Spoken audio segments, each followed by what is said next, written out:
अस्सलाम वालेकुम friends, welcome back to my channel.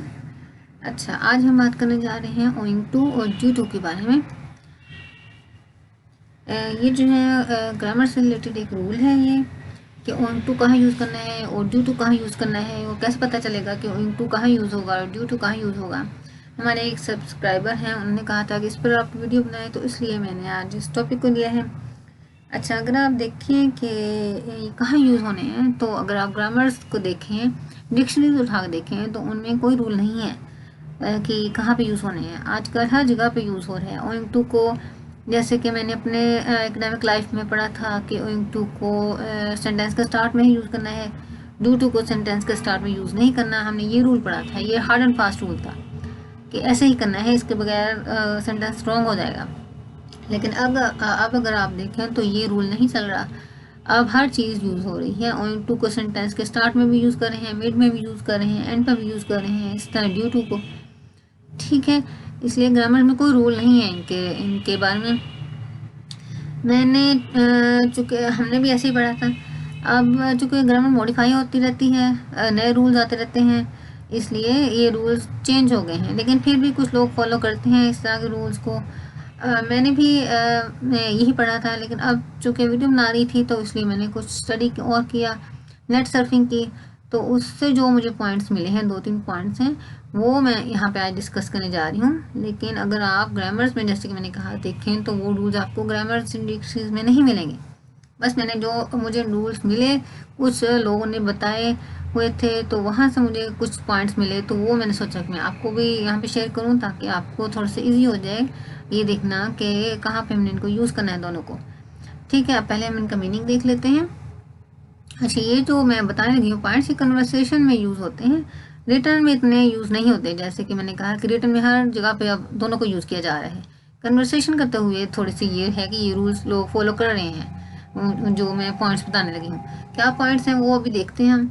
अच्छा, पहले इनका मीनिंग देख लें कि ओइंग टू का मीनिंग क्या है। ओइंग टू का मीनिंग है बिकॉज ऑफ या ऑन अकाउंट ऑफ, यानी की वजह से। ड्यू टू का मीनिंग क्या है? Because of, on account of, caused by, यानी की वजह से, के सबब। दोनों का मीनिंग एक ही है। ठीक है, अब कहाँ कहाँ ये यूज़ होने हैं, कौन से पॉइंट्स हैं जो मैंने बताने हैं, वो ये हैं कि ओइंग टू और ये दोनों जो हैं ये प्रपोजिशंस हैं। लेकिन जब ओइंग टू को हम सेंटेंस में यूज़ करते हैं तो वो एज एन एडवर्ब यूज़ होता है, एडवर्ब का काम करता है। जो ड्यू टू है, जो जब हम इसको यूज़ करते हैं सेंटेंस में, तो एडजेक्टिव का काम करता है। अब अगर ओइंग टू एडवर्ब है, तो एडवर्ब क्या काम करता है? एडवर्ब अपने से पहले आने वाले, सेंटेंस में पहले आने वाले एडवर्ब को, वर्ब को या एडजेक्टिव को मॉडिफाई करता है, यानी उनके बारे में हमें इंफॉर्मेशन देता है, उनके बारे में कुछ हमें बताता है, उनको क्लियर करता है। इसी तरह जो ड्यू टू है, अगर वो एडजेक्टिव है, तो एडजेक्टिव क्या काम करता है? वो अपने से पहले आने वाले नाउन को मॉडिफाई करता है। ठीक है, अब हम इसी रूल को देख कर हमने कुछ एग्जाम्पल देखनी है। अब ये अपने माइंड में रखना है कि ओइंग टू एडवर्ब है तो एडवर्ब क्या काम करता है, ड्यू टू एडजेक्टिव है तो एडजेक्टिव क्या काम करता है। ये माइंड में रख के हमने अपनी एग्जाम्पल्स देखनी है। ये जो एग्जाम्पल है, ये भी मैं नेट सर्फिंग से ही मैंने कुछ पिक की हैं, तो वही मैं यूज़ करूँगी ताकि आपको क्लियर हो जाए हमारी। अब ओइंग टू को यूज़ करते हुए पहले एग्जाम्पल है हमारी, he was disapproved owing to his low qualification, यानी ही वाज डिसअप्रूव्ड यानी इसको नामंजूर कर दिया गया, यानी इसको जॉब नहीं दी गई। Owing to his low qualification, उसकी कम तालीम होने की वजह से उसको डिसअप्रूव किया गया, उसको नौकरी नहीं दी गई। अब जो डिसअप्रूव्ड है यहाँ पे, ये वर्ब है। अब ओइंग टू जो है एडवर्ब है। अब जो वर्ब के बाद हमें एडवर्ब चाहिए, ताकि एडवर्ब जो है वर्ब को मॉडिफाई कर सके। तो वर्ब के बाद अगर हम यहाँ पे, हमारे पास ब्लैंक है एक, हमने खाली जगह को पुर करना है, अगर हमारे पास हो तो वो हमें लगाना हो ओइंग टू या ड्यू टू, तो हम क्या लगाएंगे? हम यहाँ पे ओइंग टू लगाएंगे, क्योंकि वर्ब है तो वर्ब के बाद हमने एडवर्ब लगाना है जो कि वर्ब को मॉडिफाई करे। अब सेंटेंस में वर्ब के बाद हम एडवर्ब लगाएंगे, ओइंग टू लगाएंगे। ठीक है, इस तरह his disapproval is due to his low qualification. His disapproval, उसकी नामंजूरी। अब ये नामंजूरी जो है ये एक नाउन बन गया है। तो नाउन है तो नाउन के बाद हमें एडजेक्टिव चाहिए, क्योंकि एडजेक्टिव ही नाउन को जो है मॉडिफाई करता है। ठीक है, तो एडजेक्टिव हम यहाँ पे ड्यू टू लगाएंगे। His disapproval is due to his low qualification. ठीक है, आई होप ये क्लियर हुआ है हमारा पॉइंट। इसी तरह एक और एग्जाम्पल हम देख लेते हैं कि the match was cancelled owing to heavy rains, कि the match was cancel, match को कैंसिल कर दिया गया। अब कैंसिल जो है ये एक हमारा वर्ब है, ठीक है, वर्ब के बाद हमें एडवर्ब चाहिए, तो हम एडवर्ब क्या लगाएंगे, ओइंग टू लगाएंगे। The match was cancelled owing to the heavy rains, यानी ज़्यादा बारिश होने की वजह से मैच को कैंसिल कर दिया गया। वर्ब के बाद एडवर्ब आया जो कि ओइंग टू है। अब यहाँ पे क्या है, the cancellation of the match was due to the heavy rains. Cancellation, जो कैंसिलेशन है ये नाउन बन गया है, तो नाउन के बाद हमें एडजेक्टिव चाहिए जो कि इसको मॉडिफाई करे, तो हमने यहाँ पे ड्यू टू यूज़ करना है। The cancellation of the match was due to the heavy rains. ठीक है, मैच का कैंसिल किया जाना, भारी यानी ज़्यादा बारिश होने की वजह से मैच को कैंसिल कर दिया गया। आई होप कि क्लियर हुआ है। अब हम आगे देख लेते हैं इस तरह। अच्छा जी, क्या कहा था मैंने कि जो ओइंग टू है वो एडवर्ब है, तो एडवर्ब किन चीज़ों को मॉडिफाई करता है, एक और एडवर्ब को, वर्ब को या एडजेक्टिव को। अब यहाँ पे मैंने एडजेक्टिव यूज़ करके ही एग्जांपल्स लिखी हैं ताकि हमें क्लियर हो जाए। She is proud owing to her success, यानी शी इज़ प्राउड, वो मगरूर है, ओइंग टू हर सक्सेस, अपनी कामयाबी की वजह से वो मगरूर हो गई है। अब प्राउड जो है वो एडजेक्टिव है, तो एडजेक्टिव के बाद हमें एडवर्ब चाहिए, क्योंकि एडवर्ब भी जो है एडजेक्टिव को मॉडिफाई करते हैं, तो हम ओइंग टू लगाएंगे। She is proud owing to her success. ठीक है, इसी तरह she gets scared owing to darkness. अब शी गेट्स स्केयर्ड, वो खौफज़दा हो जाती है, ओइंग टू डार्कनेस, अंधेरे की वजह से। तो स्केयर्ड जो है ये एडजेक्टिव है, तो एडजेक्टिव के बाद हमें क्या चाहिए, एडवर्ब चाहिए। तो ओइंग टू एडवर्ब है तो हम ओइंग टू लगाएंगे, यहाँ पे ड्यू टू नहीं लगाएंगे। He gets scared owing to darkness, वो अंधेरे की वजह से खौफज़दा हो जाती है। ठीक है, अब ड्यू टू को भी हम देख लेते हैं। ड्यू टू चूँकि एडजेक्टिव है तो वो नाउन को मॉडिफाई करता है। अब यहाँ पे क्या था sentence, your shyness is due to your lack of confidence. अब शाइनेस जो है ये एक नाउन है। अब योर शाइनेस, तुम्हारी जो तुम्हारा जो शर्मीलापन है, इस, तो उसके बाद हम क्या लगाएंगे, ड्यू टू लगाएंगे, क्योंकि ये नाउन है तो नाउन के बाद हमें एडजेक्टिव चाहिए, तो ड्यू टू आएगा। Your shyness is due to, तुम्हारी जो शाइनेस है, due to your lack of confidence, तुम्हारे जो कॉन्फिडेंस है वो कम होने की वजह से है। ठीक है, इसी तरह his expertise was due to his experience. His expertise, जो उसकी जो महारत है, जो एक्सपर्टीज फिर एक नाउन है, तो नाउन के बाद हमें एडजेक्टिव चाहिए, क्योंकि एडजेक्टिव नाउन को मॉडिफाई करता है।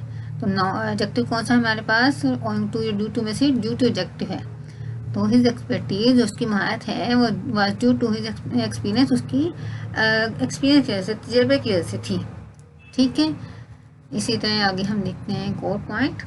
अब ये जो पॉइंट है ये है कि बीइंग इन पार्टिसिपल क्लास, यानी बीइंग अगर हो प्रेजेंट पार्टिसिपल क्लास में अगर बीइंग आ जाए, ठीक है, तो उससे पहले हमने ड्यू टू ही यूज़ करना है, ओइंग टू यूज़ नहीं करना।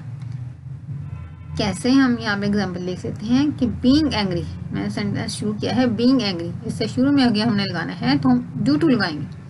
ड्यू टू बीइंग एंग्री, यानी नाराज़ होने की वजह से, गुस्से में होने की वजह से, शी स्टार्टेड क्राइंग, उसने रोना शुरू कर दिया। ठीक है, अगर बीइंग आ रहा है हमारा प्रेजेंट पार्टिसिपल क्लास में, तो हमने ड्यू टू यूज़ करना है। यानी उर्दू में अगर हम कहें कि गुस्से में होने की वजह से, होना जो है, अगर होने वाली सेंस अगर आ रही है हमारे सेंटेंस में, वो वहाँ से हमें पता चल जाएगा कि बीइंग आ रहा है सेंटेंस में, तो उससे पहले हमें ड्यू टू यूज़ करना है। इसी तरह ही अगर हैविंग प्लस वर्ब की थर्ड फॉर्म आ रही है सेंटेंस के शुरू में, और जो कि परफेक्ट पार्टिसिपल जिसको हम कहते हैं, अगर वो आ रहा है तो उससे पहले भी हमने ड्यू टू ही यूज़ करना है। जैसे यहाँ पे मैंने किया है due to having completed his work. ठीक है, हैविंग कम्प्लीटेड, हैविंग के पास वर्ब की थर्ड फॉर्म आ गई। Due to having completed his work, अपना काम मुकम्मल कर लेने की वजह से, he could take some rest, वो कुछ आराम कर सका। ठीक है, ये भी दो पॉइंट्स है, ये भी हमने माइंड में रखने हैं कि कहाँ ड्यू टू हमने लगाना है। अच्छा, ये बड़ा मज़े का पॉइंट है, ये बिल्कुल इजी है, अगर हम इसको याद रख लेंगे तो आपको आसानी हो जाएगी पता चलाने में कि कहाँ पे ड्यू टू यूज़ होना है। ये है कि टू बी वर्ब जो होते हैं हमारे, बी टू बी वर्ब कौन से होते हैं, बी जो है उसकी फॉर्म्स होती हैं, बी वर्ब की फॉर्म्स होती हैं जो कि is are am was were, यहाँ पे एम आना था, सॉरी गलती होगी यहाँ पे मुझसे, is are am was were will be जो है ये बी की फॉर्म्स हैं। जहाँ पे सेंटेंस में is are am was were आ जाएगा तो उसके बाद हमने ड्यू टू ही यूज़ करना है। ठीक है, जैसे यहाँ पे एग्जांपल है, the falling of the ball is due to gravity, the falling of the ball का गिरना इज़ ड्यू टू ग्रेविटी, वो कशिश शकल की वजह से है। अब यहाँ पे इज़ आया है तो इसके बाद मैंने ड्यू टू यूज़ किया है। ठीक है, is are am was were अगर आ जाए उसके बाद हमने ड्यू टू या ओइंग टू में से कुछ यूज़ करना है, तो हमें ड्यू टू ही यूज़ करना है।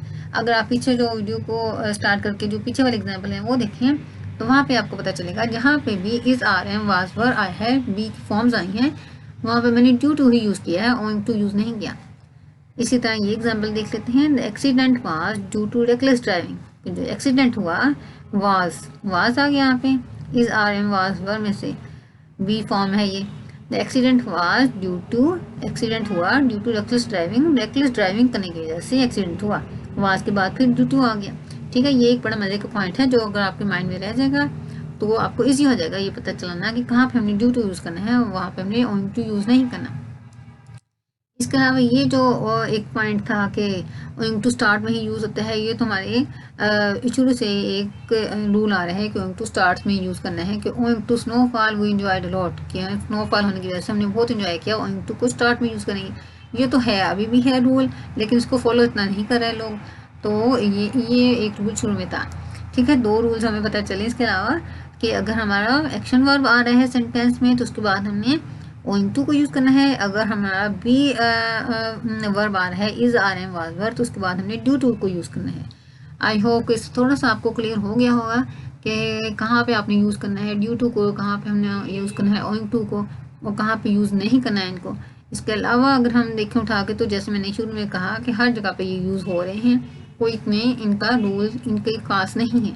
फिर भी वीडियो मैंने इसलिए बनाई है ताकि कुछ थोड़ा बहुत हमें हमारे माइंड में रह जाए कि क्या इनके बारे में डिटेल है। आई होप कि क्लियर हो गई है। नेक्स्ट वीडियो में हम किसी और टॉपिक के साथ मिलेंगे। टिल देन अल्लाह हाफिज़ एंड टेक केयर।